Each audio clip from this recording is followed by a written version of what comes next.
আমি মাননীয় প্রধানমন্ত্রীকে ধন্যবাদ জানাতে চাই।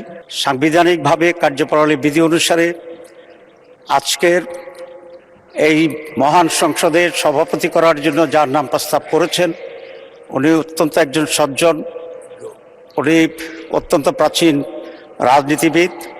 উনি যে দলই করুন না কেন, আমি মনে করি দেশের সকল মানুষের ওনার প্রতি আস্থা এবং শ্রদ্ধা আছে।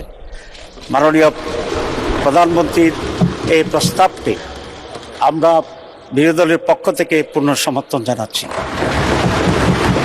তবে এটা আরও খুব ভালো হতো যদি মাননীয় প্রধানমন্ত্রী বা তার প্রতিনিধি এই বিষয়ে বিরোধী দলের সাথে একটু আলোচনা করতেন। আমরা অবশ্যই তখনও এটাকে গ্রহণ করতাম অত্যন্ত আনন্দের চিত্তে। তো আমি আশা করি আগামীতে এই ধরনের যে সমস্ত বিষয় আসবে আলোচনা করা সম্ভব। সরকারি দল বিরোধী দলের সাথে আলোচনা করলে পূর্বান্নেই এটা পরিবেশটি আরও উন্নত হয়। আমি সেই আশাবাদ ব্যক্ত করে এবং এই সিদ্ধান্তের প্রতি আমি আবারও প্রশংসা করে এবং মাননীয় সভাপতি, ওনার বাড়ি কুমিল্লা, আমার বাড়িও বোধহয় তার কাছাকাছি, সেই জন্য I have an special affiliation ওনার সাথে আছে। সব মিলিয়ে অত্যন্ত আনন্দ চিত্তে